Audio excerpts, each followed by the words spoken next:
guys, welcome to the program. My name is Joker with a face, radio, and a voice for print. Women are miserable, and they want you that way too. You know, I spend many of my waking hours trolling the far reaches of the internet to make sure I can find a story or something interesting to talk about. And I do have a couple of stories that I've managed to stumble across to talk about today. But there's an overarching theme that I find happening in many of the online spaces. Guys have finally adjusted to the way of the world, which is outright overt feminism, women often hating on men, and society kind of being fine with them doing so. And men are just kind of like, all right, well, I get it. This is the way life is, moving on. There was an interesting study that came out several years ago, and I didn't pull up the study. I suppose I could have, but it showed that if you have an event happen in your life, whether it's good or it's bad, you bounce back to what is normal for you. In other words, on a scale of 1 to 10, if you're normally at a 7 and you win the lottery, well, you'll go to a 10 for a while, and then you kind of bounce back to a 7. Same thing they found with amputees. Ironically, they were interviewing amputees that came back from the Iraq War several years ago, and they found that most of the guys, if they were a 7, well, you lost your leg, you're at a 3 for a while. But then you get your wheelchair or you get your prosthetic leg or your crutches or whatever, and over time, those guys bounce back to a 7. And so what I think is happening is women are just in general constantly fueling their rage and finding ways to be upset about multitudes of issues. And the men, for the most part, say, well, I don't like the rules of the game. I don't like how dating's working out. I have a lot of things that are working against me, but I can't really change any of it. And so they just kind of bounce back to where they were before, doing well. And that, ironically, is making the women furious, because now they're blaming many of their problems not on men, but on things women are doing that are, I guess, hurting women. I don't know.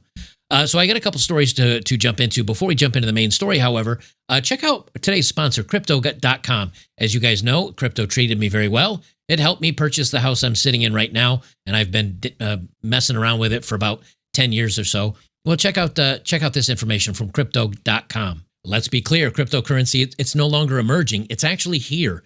And this latest move cements that in a really big way. Trump Media just inked a massive $6.4 billion deal with Yorkville Acquisition Corp and Crypto.com, the crypto platform trusted by millions of users worldwide. They're teaming up to scoop up $6.4 billion in CRO, the powerhouse token that fuels fast, low-fee DeFi, staking rewards, and real-world perks like cashback on your spends to establish America's first CRO treasury, Trump Media Group CRO strategy. When it's done, the new company will be the biggest publicly traded CRO holder out there. Want in on the action? Head to Crypto.com today and let's make crypto great again. For more information on the proposed business combination, check out Yorkville Acquisition Corp's public filings. I have an account over there. It is a great site, one of the most popular ones now to trade cryptocurrency. I've reopened my account. I've started dabbling in it again. And if you want to check it out, you can head over to Crypto.com for yourself. The first story we have tonight is from CNN Health. After years of progress on gender, the male gaze is back. Now, this is a 13-minute read. I will not even make you struggle through 1 minute of listening to what this woman has to say. Her name's Madeline Holcomb, and she's very angry that they were not able to brainwipe men into believing that big girls and fat women were beautiful, and that men are somehow also women, and that guys keep going right back to the same thing that they like, which is beautiful women. And no matter how much you try to, propagandize or brainwash men, they're not falling for it. Now, what I found interesting is Madeline Holcomb, this is who she is. She's a writer at CNN Wellness, and this is what she looks like. Kind of the mousy, cute girl next door. There's nothing atrocious about her. There's nothing off-putting about her. As a matter of fact, I think many guys would say, hey, you know something, this is probably a girl. If I saw her at the gym or in line getting coffee or something, I'd probably normally ask her out. Except turns out at this young age of whatever she is, she's a raging feminist that is very angry at men because, wait for it, men like women, and men like women that are good looking. And now, of course, and again, she's not bad looking herself. And who's she mad at? Well, she's mad at people because advertisers are now putting Sydney Sweeney back out there, and Ozempic is on the market to try to make big girls thin girls. But none of that has anything to do with the average guy. Why she's mad at men for their male gaze appreciating beautiful women, I don't know. I do not understand why, because we're not the ones Like, I don't know about you, but I didn't force any women to take Ozempic. The part where she says this is here. She says, American Eagle, we know what's going on with that. Controversial. She says Sydney Sweeney, not controversial. Nice curves. But she also says, and this year saw viral content around OnlyFools stars attempting to break the world record for the most sex partners in a day. A lucrative career move made even more viral by her bashing the wives and girlfriends of her partners and suggesting men cheating is the fault of the women who aren't available enough for the bedroom. Okay, but who are you blaming? The 1,000 men that slept with her or her? What does that have to do with everyday men? Nothing. She goes on to say, most typically, the male gaze is about representing women in media solely to satisfy heterosexual men. If you're observing women in movies, TV, fashion, social media, and marketing, and they don't feel as fully materialized as their male counterparts, that's the male gaze. A woman's value is reduced insofar as existing for pleasure or basically as an object. It's the Bond girls and long lingering shots panning up a woman's body in an advertisement for soda. It's when an action movie accessory is running through explosions in tiny shorts and flowing curled hair before collapsing helplessly in the hero's arms, and a social media star making a recipe while all dolled up and explaining her steps in a soft, sultry voice. Okay, well, let's break this down, shall we? Women are putting themselves on OnlyFools to make money. And if they're dolling themselves up or to look a certain way, it's because that's what men like. Now, is she performing for the male gaze? Yeah, I suppose, but she's also doing it for money. But what about the Bond girls? Bond has been woke now for 15 or 20 years. There are no more Bond girls that are just on screen to be beautiful. You've got to pretty near go all the way back to Sean Connery for that one.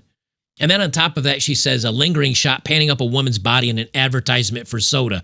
What year are you thinking of? 1960s? That hasn't happened in 30 years. An action movie where they're only having the woman running in tiny shorts and curly hair before collapsing helplessly in the hero's arms. Where have you been for the last 20 years? It's all been female empowerment, 110-pound women throwing around 600-pound muscular guys, and the only straight guys in the movie are the bad guys usually, or at least the white ones. Everybody else is either gay, effeminate, or something else. I don't know what she's talking about. She's making things up off the top of her head. But the whole point is, she's saying, basically, we tried to brainwash men, and it didn't work, and advertisers are now leaving behind the LGHD TV, leaving behind the fat women, because even regular women that are looking for Victoria's Secrets or yoga pants do not want to see a 400-pound chonkers in yoga pants to buy their stuff, and they're returning to attractive women. Why? Because it sells, because everybody likes attractive women, except apparently for this skinny mini. And I want to give credit here to P.J. Gladnick. He wrote an interesting rebuttal. CNN writer's obsession with the male gaze reveals the network's divorce from reality. And he pretty much goes down through and says basically what I've just said, which is, who cares? Men like beautiful women. You can't mess with them, and you can't change their mind. As a matter of fact, he used a little clip, one from Melissa Chen. The male gaze is literally the instinct responsible for the continuation of our entire species, you morons. Favoring ugly, ambitious forms of humanity isn't progress. And, of course, a response from Shoe on Head, which I find ironic. She says, Shoe on Head says, terrible news. After a decade of trying to socially engineer what men find attractive, men still find attractive women attractive. And I think that is very, very accurate. But that's not the only one. This comes from BuzzFeed. And this shows you how the feminism and the angry women are falling away. People are tired of it. Even other angry women are getting tired of it. This comes from BuzzFeed. Women are sharing the latest acts of microfeminism they practice in their daily lives. Now, if you say, Joker, what is microfeminism? It is another term that angry women have come up with to find ways to try to piss off men and treat them like crap. And I do have that article. I'll read a couple of examples, but that's not the important thing. BuzzFeed has 5.8 million followers, and this is a post from October 11th. Today is October 14th. It's been out there for 3 days. I'm going to refresh the page quickly so you don't think I'm messing with things. And this article post, has a whopping 5 likes on it, 3 bookmarks, and 41 comments. And the comments are pretty much tearing it apart. Because people are tired of the feminists. They're tired of the angry women, because all the angry women want to do is try to make happy women angry and try to yell at the men that are ignoring them. And because the guys are like, I'm doing well. I'm happy. Thank you very much. Don't worry about me. And from their article, which let me bring the headline up here, 28 ways women reject the patriarchy and practice acts of microfeminism every day. Now, what's some of the examples they give? Hold your hats, everybody. This comes from one of the dingbats over there. Whenever I have to make/present PowerPoints, I'm in academia, I always make my presentation pink or traditionally feminine. I call it L Woodsing it. So you making yourself look like unprofessional by making it hyper feminine and pink, and you're really showing it to the men? The men don't care. That's my point, though. She thinks she's digging it to the man. I got those men. Men don't care. As a matter of fact, men would look at it and say, that's not very professional work. Why are we hiring women anymore? What does this do against men? What does this do to bother men? What does this do to ruin men's lives? Nothing. They're just in this furious, I almost said circle jerk, but that's probably not an appropriate word for it considering they don't have the jerk. They're in this circling firing squad, and they're all raging at each other, trying to get each other mad and fired up about, I'm going to show it to the man. And in the meantime, the rest of the world has just moved on. Men are pretty much, for the most part, happy, at least non-far left-leaning men, because those guys are out protesting right now in inflatable bunny suits. But everybody else has kind of moved on and saying, I'm fine, no worries about it. And they're just sitting in these little groups thinking, I'm sticking it to everybody. Look at me, as they rage with all the others. In the meantime, people don't care. This is the woman, by the way, that wrote this article, their microfeminism. And I'm guessing she's not a happy person. She doesn't certainly have a ring on her finger. She probably doesn't have a lot of dates. She doesn't have a lot going on for her. So what is she doing? She's just getting all fired up and being angry, trying to drag everybody else down like crabs in a bucket. And most people don't care anymore. This, ironically, another example, this comes from our favorite author, Yana Hocking. However, I will not be making fun of Yana this time around. Yana actually managed to do a little bit of reporting somehow, and she dug up some information about women. And these are women fueled by frustration, sexual frustration, and rage. Divorced women are doing the unthinkable, she says, every Friday night after dropping the kids off with their ex. And these women are women that divorced the husbands. They're women that left men that loved them in most of these cases. And they just said, I'm going to be a brave, empowered female. I'm going to break up with my husband. I'm going to go out and enjoy the best years of my life because I've been convinced by feminism that I don't need no man anymore. And what's happening? I'm not going to read the whole article, but I want to read some of the examples she finds. Is she's finding these women are miserable. And instead of maybe reaching back out to the guy and saying, I got it wrong, can we try this again? What are these women doing instead? They're becoming shopaholics. One woman spends $20,000 in debt after using online shopping to cure her loneliness because nobody wants to date her because she's in her 40s. Another one is addicted to the bedroom. She says she was a formerly frustrated housewife, and she went out and basically just went buck wild after getting divorced. She says, when my marriage was finally over, I downloaded every dating app I could find, and I went wild. I was having flings with guys 10 years younger than me, guys who lived in my building, men I met at bars, even some who didn't speak English. She said it wasn't about connection. It was about proving to myself I was still desirable, which honestly many cheaters and many narcissists do. And what did she find out? Well, at first she loved it. But then after a while, she said, I looked at the stranger in my bed and realized I didn't even remember his name. That was the new low point. I knew I was swapping one type of loneliness for another. And she's still single, and she's still lonely. She's miserable. What about all the men she serviced? Well, if they didn't catch anything, they're probably pretty happy. Just ask Yana. She knows about that. Another jumped on Tinder, and all she did is swipe and date and swipe and date. Wasted her life. Another one got into doing a little bit of coke in the bathroom with a couple other people she didn't know. And in the end, she had spent tens of thousands of dollars and didn't have anything better except maybe a burnt out septum or something or other. Another one spent 40 grand on liposuction, boob jobs, Botox in the span of 6 months. Her friends had to throw an intervention. And why is it happening? Because these women are just miserable. I'm not even going to read this. We've done a million of these. I got divorced after 23 years. I wished I'd paid him more attention because she realized he wasn't really feeling it anymore. She left him and she realized, oh, I kind of neglected him. That's why he left. And what are these women doing? Are they learning? I've been doing this for 6 years now.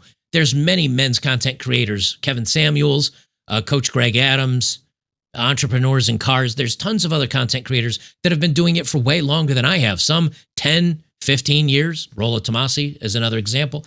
These guys have been talking about this stuff. Has any of this message got through to any of the women? No. And instead of changing their lives, instead of fixing their lives for the better, instead of finding a way out of their misery, they just go online and all rant to each other, and they're still miserable. This woman's 37. Now, I've been doing my content 6 years. If she had heard the content I've been putting out, she would have known this stuff by 31. If she'd learned this stuff when Rollo started first putting out his content, she would have heard it at 22. She could have made better decisions in her life. But what do? They call us incels. They call us butthurt. They call us who hurt you, all the names. And then they realize late in their lives, they're actually right. That's why I hate these guys. Not because the things they say are necessarily mean about women. It's that they were right the whole time. And these women cannot stand that. Well, I'm starting to realize, generally speaking, that men my age are just not attracted to me, or I don't know what it is. I don't really have men my age coming after me.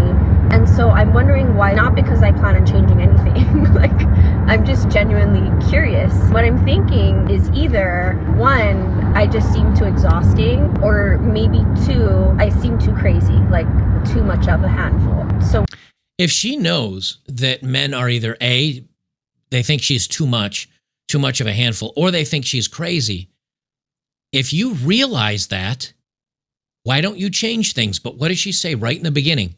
I'm not changing anything. I'm not going to change anything about myself. I know men find me a handful. In other words, she's argumentative. She's frustrating. She's probably demanding. She probably asks for an awful lot in the relationship. And crazy, maybe she's jealous. Maybe she's, I don't know, got a lot of baggage. She knows she has these issues. And what does she say? I'm not changing anything. So why don't men want me anymore at 37?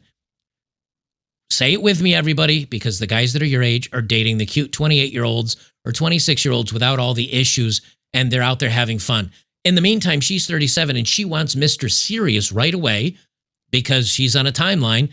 And the guys that are 37, 38, they're not on a timeline. They can easily date younger for perhaps the rest of their lives, especially if they're a high-value guy. We know this is going to happen, and it still happens day after day. Did she learn? Will the next generation learn? No, none of them will learn. And lastly, I'll leave it with this one. This is from Entrepreneurs in Cars, Rich Cooper. And he said feminism did this, and of course he's right. And what happened? Men still want, I did a video about this last month. Men still want marriage. There's a lot of guys that would say, hey, if a woman was sane and she didn't tick all the red flags, I'd still get married. It's still important to me. Men have said having children is important to me. Having a family is important to me. And what did women rank that as? Dead last, or at least most of these feminists. Even conservative women ranked it much lower than conservative men. And what's the end result? These women that are out there that are finding masculine men, successful men that are doing well for themselves, well, I got news for you. Those guys don't want socialism. They like capitalism. It's done very well for them. And the women that are finding them say, they all want kids. This isn't working out so well for me. Why does every man I meet want kids? Why do you all want kids? Have we looked around recently? You guys, I feel like I'm going crazy. And I don't think it's too woke of me to think critically about these things in this manner, because any way I look at it, whether it's political or economic or social or financial, etc., it does not make any sense to have a biological traditional family in this country at this time or in the next 5 or 10 years. Yet every man that I am remotely interested in drops the bomb of, yeah, I want kids. Read the room. What are you talking about? See, she makes it sound like the men are the crazy ones, but it's her that's the one that's lost touch. Now, if you notice, she has a nose ring in, warning sign number 1. Number 2, she's got tattoos on her arms, warning sign number 2. And number 3, she looks like she's going to be knocking on 40 very, very soon. But what I find interesting is she didn't say it's the men that are interested in me want children. She says every man I'm interested in wants kids. Why? Because they're successful. They're probably pretty good looking. They've got more than enough money to support a family, I would imagine. Not a lot of women are chasing Taco Bell managers saying that's definitely a guy I want in my camp. She's chasing the top 5 to 10 percenters. Well, guess what the top 5 and 10 percenters have? Usually the top 5 or 10% of money. And they're usually based in chads, and they work out, and they're decent looking or good looking in many cases. And they would like to procreate and have good families because they're not weirdos. Listen again. She says, every man I'm interested in. For 10 years. Yet every man that I am remotely interested in drops the bomb of, yeah, I want kids. Why wouldn't they? This is what feminism has done. Feminism has made an entire generation of women absolutely miserable. And they want you to be miserable too. Whether they're going to complain about your male gaze because you like to look at attractive women, whether they complain that men are giving money to OnlyFools content creators that have tiny waists and big boobs and nice butts because that's the male gaze. And these women are living up to this or hyper masculine, whatever. They're hyper promoting it. Whether Hollywood movies are flopping now because they have all the different diversity and the main action hero is a 240-pound woman that used to be a man and now somehow nobody wants to watch that anymore. How dare you not believe in my reality instead of the reality? Women have just decided to lose the plot. And it's, again, 70 to 75% of these women are feminists and very left-leaning based on their voting patterns. And this is globally. Their reality is crashing down. They're divorced from reality. They do not understand you can't change a man's mind about what he wants. If he wants a family and the economy's bad, he'll tighten the belt. If he wants to look at beautiful women because you didn't convince him that fatties are beautiful too, then what are you going to do? And one of the other things that she mentions in here, and she was very upset about, is how Ozempic has gone popular with Hollywood women. The male gaze didn't make Hollywood women like Lizzo and others take Ozempic to lose weight. Hollywood, like men didn't do that. The Hollywood women decided to do it. The Hollywood executives didn't. They've been hiring big girls and curvy girls for the last 10 or 15 years. Of course, the movies have been flopping in the meantime. It's women upon themselves that have decided, you know something? I miss the male gaze. I'm going to start working out. I'm going to start losing weight. I'm going to maybe make myself more attractive. Maybe I'll be less crazy. In the end, the feminists are going to be the only ones that are upset about this stuff. These women that have lost their minds, in the end, they're the only ones that are going to be upset. The rest of us have bounced back to baseline. We understand the new rules of the world. We're moving on, and we're fine. We're going to be fine. It's these crazy women that aren't. Guys, if you like my work, make sure to check me out over at betterbachelor.locals.com. We got a great community of thousands of like-minded men that absolutely love the community. You can come on over and join us. We do special live stream events 2-3 times a week where we watch sports together, we watch movies, maybe we watch some old classic television. We knock back a couple of cold ones and talk about current events and things that are going on in our lives. So if you find yourself without anything to do many nights of the week and would like to join a group of like-minded guys all hanging out and talking about the world, come on over and join us today. It's just a couple bucks a month to put us behind the paywall so we can do the streams that I want to do and without copyright and all the crazies coming over. So come on over, join us today. I think you'll be glad you did, and we'll see you in the next one.